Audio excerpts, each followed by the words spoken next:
जय श्री कृष्णा। कैसे हैं आप लोग फ्रेंड्स। आज की चर्चा जो होने जा रही है वो राहु देव गुरु के चक्रव्यूह में फंस गए। राहु पूर्व भाद्रपदा में इनका जो गोचर हो रहा है, जैसा कि हम सभी लोग जानते हैं कि राहु देव जो हैं गुरु के घर में निवास कर रहे हैं और गुरु जो हैं इस लाभ भाव से गोचर कर रहे हैं।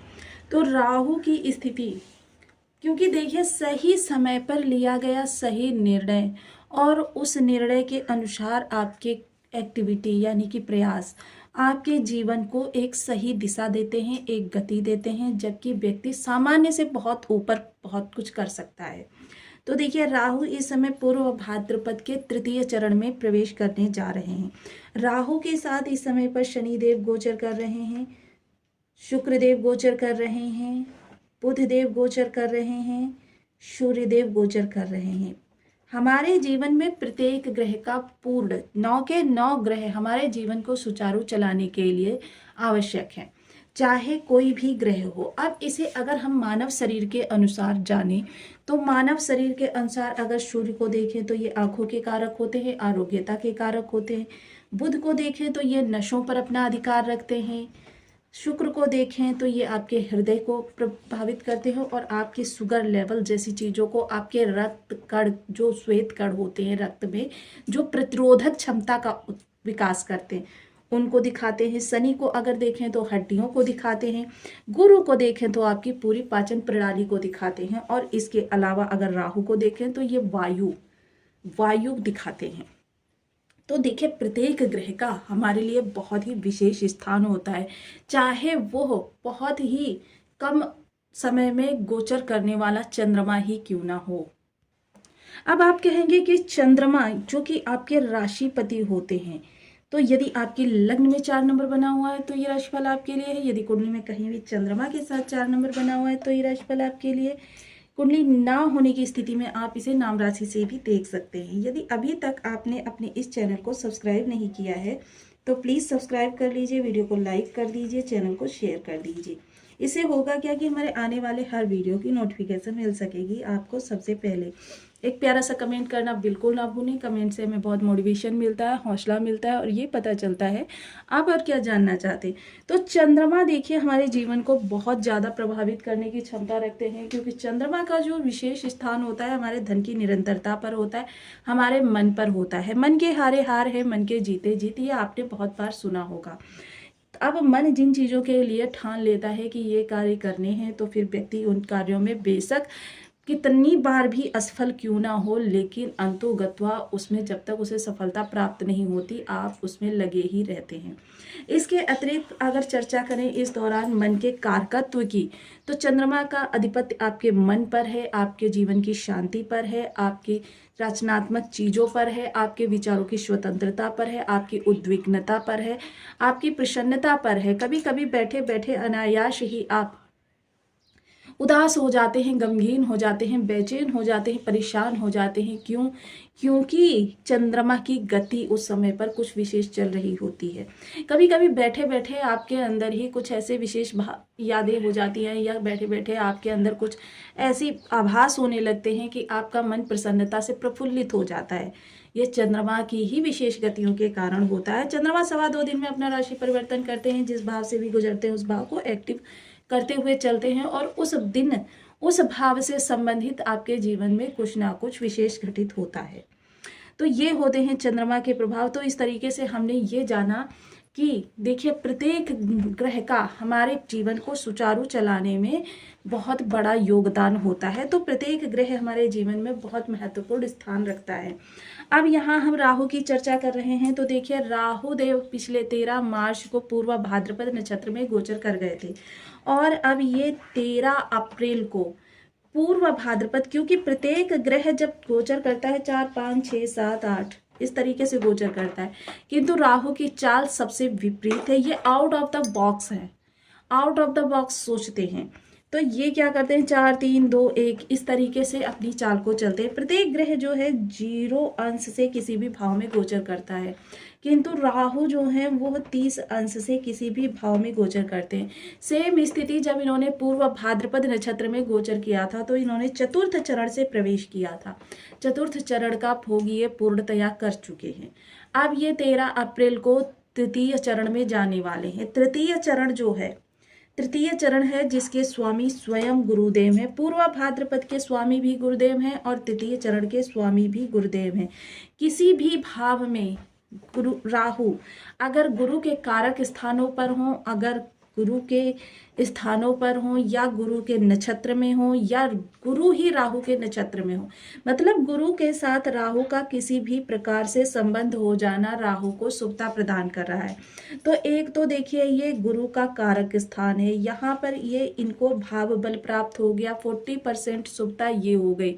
इसके अतिरिक्त अगर चर्चा करें तो गुरु के नक्षत्र में आ गए तो 30% शुभता ये हो गई। गुरु के नक्षत्र में 30% शुभता और भाव की 40%, यानी कि कह सकते हैं इस दौरान राहु आपके लिए 70% शुभतापूर्ण प्रभाव करते हुए दिखाई देंगे। अब जो 30% अरिष्टता बची हुई है वो आपके भ्रम स्वांग। देखिए एक चीज तो राहु के बारे में कह जा सकती है कि राहु कितने भी शुभ क्यों ना हो जाएं, राहु आपके जीवन में भ्रम, शंका और परेशानियां, मानसिक चिंताएं उपहार स्वरूप देते हैं। यह राहु की प्रवृत्ति है और इस प्रवृत्ति को कोई भी ग्रह नहीं हटा सकता। आपके मन में अनजाना भय, आपकी बिना किसी बात के आप अपने मन में किन्हीं बातों को उधेड़ बुन करने लगते हैं और क्या होता है, फलता उन्हीं चीज़ों में उलझे रह जाते हैं। जो मेन चीज़ें होती हैं उनसे भटकाने का कार्य होता है राहु का। अब राहु यहाँ भाग्य भाव से गोचर कर रहे हैं तो सबसे विशेष बात तो ये रहेगी कि आप जितना ज़्यादा सात्विक धार्मिक रहेंगे उतना अच्छा ही राहु का रिजल्ट प्राप्त कर सकेंगे। राहु एक तो ये आपके मंदिर के घर में है और दूसरे धर्म के घर में है, तीसरे धर्म के स्वामी के नक्षत्र में है, चौथे धर्म के स्वामी के घर में भी हैं। तो हर तरीके से इस दौरान आपका धार्मिक और सात्विक रहना इस दौरान आपके स्थितियों को अनुकूल करने में सक्षम होगा। राहु इस दौरान आपको चतुर, चालाक, तीव्र बुद्धि, तीक्ष्ण बुद्धि का स्वामी बना रहे हैं। आपकी जितनी भी विलंबित चीजें हैं, क्योंकि राहु सीधे पंचम दृष्टि लग्न को प्रभावित कर रहे हैं, आपकी जितनी भी चीजें हैं उन चीजों को अपने अनुकूल करने में आपको साम दाम दंड भेद, चाणक्य नीति, साम का प्रयोग करेंगे, शाम से नहीं पूर्ण हो रहा तो दाम का प्रयोग करेंगे, दाम से भी नहीं हो रहा तो दंड, दंड के से भी नहीं हुआ तो भेद का प्रयोग करेंगे। तो ये चीज़ें इस दौरान आपके अंदर विशेषता इन चीज़ों की देखी जाएगी। आप इस दौरान देखिए बेहद गंभीर व्यक्ति भी हैं, क्योंकि राहु क्या है, सीधे सोच है। सोच जब आपकी चलती है तो वो इस तरीके से चलती है, आपने कभी कभी देखा होगा कि अचानक ही आपके माइंड में कुछ ऐसे थॉट आने लगते हैं कि आप स्वयं अचंभित हो जाते हैं कि ये थॉट आपके दिमाग में किस तरीके से आए, कि मतलब आपके पास उस समस्या का समाधान महीनों से नहीं था और अचानक ही आपके माइंड में थॉट आ गया। ये होता है राहु की शुभता का प्रभाव कि अचानक ही आपको चीज़ें जो है मुहैया करा देते हैं। राहु देखिए समस्या के साथ समाधान भी राहु ही है। राहु जब शुभता से आ जाते हैं तो समस्या तो क्रिएट करते हैं, किंतु उस समस्या से साफ बच निकलने का मार्ग भी आपको दे देते हैं। बस क्या होता है कि आपकी राहु की सोच आपको दौड़ानी होती है। सोच के घोड़े जितने ज़्यादा दौड़ाएंगे राहु उतने ज़्यादा शुभ होते चले जाएंगे। अब ऐसा नहीं है कि सोच के घोड़े आपको निगेटिविटी में दौड़ाने, बल्कि आपको अपने कार्यों को संभालने में दौड़ाने हैं। वहीं राहु इस दौरान आपके ज्ञान को भी प्रभावित कर रहे हैं, आपकी रचनात्मक चीज़ों को भी प्रभावित कर रहे हैं। विचार इस समय पर आपके बहुत उन्नत रहने वाले हैं। जो भी समस्याएं आपके जीवन में लंबे समय से चली आ रही थी उनका निवारण इस दौरान राहु प्रदान करते हुए दिखाई देंगे। राहु इस दौरान आपके लिए बहुत ही शुभ करते हुए दिखाई देंगे। इस दौरान आपके लाभ से जुड़े हुए संबंध इस दौरान आपके लिए बहुत अच्छे होते हुए दिखाई देंगे। लाभ के लिए आपकी देखिए, लाभ के लिए आप कोई नया कार्य करना चाहते हैं या फिर आप कर्म से संबंधित कुछ विशेष करना चाहते हैं, बिजनेस छोड़कर व्यापार करना चाहते हैं, व्यापार छोड़कर बिजनेस करना चाहते हैं, इन चीज़ों के लिए आपको, यानी रोजी रोजगार के लिए जो भी आप करना चाहते हैं उनके लिए यह उपयुक्त समय है। भूमि, भवन, वाहन से संबंधित कुछ नया करना चाहते हैं, खरीदना चाहते हैं, बेचना चाहते हैं, या फिर कंस्ट्रक्शन करना चाहते हैं, या फिर इनको खरीदने की आपकी काफ़ी समय से प्लानिंग चली आ रही है, लेकिन क्या है कभी आपका समय अनुकूल नहीं हो पा रहा। तो इस समय अगर आप उन चीज़ों पे पैर रख देंगे तो क्या होगा कि बेशक वो चीज़ें कितनी भी विलंबित क्यों ना हो जाए, लेकिन पूर्णता आपको प्राप्त होने वाली है। यह कार्य होता है राहु का। अब देखिए, महीनों से किसी विचार को मन में आप सोच रहे थे, विचार नहीं आ रहा था, अचानक बैठे बिठाए ही आपके थॉट आने लग जाते हैं। यह प्रभाव राहु का होता है। तो सेम यही स्थिति राहु की यहाँ भी होती है कि जब आप किन्हीं चीज़ों को खरीदने के, इन्वेस्टमेंट करने के, रोजी रोजगार के लिए, या फिर कोई भी ऐसा कार्य करने के बारे में सोचते हैं और आपके कार्य नहीं बनते, लेकिन राहु जैसे ही वो छड़ाता है शुभता का आपके कार्य बनने के लिए, या फिर आपके स्वयं के दिमाग में कुछ ऐसी बातें आ जाती है कि अमुक व्यक्ति से ये कार्य सुलझ सकता है, तो ये विचार देने का कार्य राहु करते हैं। और इस समय राहु आपके लिए 70% शुभ होकर बैठे हुए हैं। तो ये देखिए, जिन लोगों के बर्थ चार्ट में किसी भी तरीके से राहु की स्थिति खराब होगी तो उनके लिए ये थोड़े से परिवर्तित प्रभाव ही प्राप्त होने वाले हैं। तो उनके लिए देखिए विशेष उपाय इस समय पर, ये तो नहीं कहूँगी कि आप कोई लंबे समय वाला उपाय कर लीजिए। तो इस समय देखिए राहु की चीज़ों का दान करना, ब्राउन कलर की जितनी भी चीज़ें होती हैं वो राहु से संबंधित होती हैं, उनको आप दान कर सकते हैं। अंधजनों को आप अगर 10 अंधजनों को एक साथ भोजन करा देते हैं वर्ष में एक बार, तो राहु आपको शुभ प्रभाव देने लगते हैं। छिन्न भिन्न लोगों को उनकी ज़रूरत की चीज़ें, यानी कि जो दिव्यांग लोग होते हैं उनको कोई भी ज़रूरत की चीज़ें प्रदान कर दीजिए, ये आपके राहु को शुभ करेंगे। इसके अतिरिक्त गुरु को बलि, क्योंकि राहु का सबसे बड़ा कंट्रोलर कौन है? गुरु है। तो देखिए गुरु के लिए देखिए केशर का तिलक मस्तक, कंठ, जिह्वा पर लगाएं। गुरुवार का व्रत कर सकते हैं, गुरु की होरा में निर्जला व्रत कर सकते हैं। हल्दी मिश्रित जल से केले के पेड़ या फिर पीपल वृक्ष का नित्य प्रति सिंचन करें। हल्के रंग के कपड़े ज़्यादा पहने। इसके अतिरिक्त नहाने के पानी में चुटकी भर हल्दी डालकर भी आप नहा सकते हैं, ये भी आपके गुरु को बहुत स्ट्रॉन्ग करने वाला है।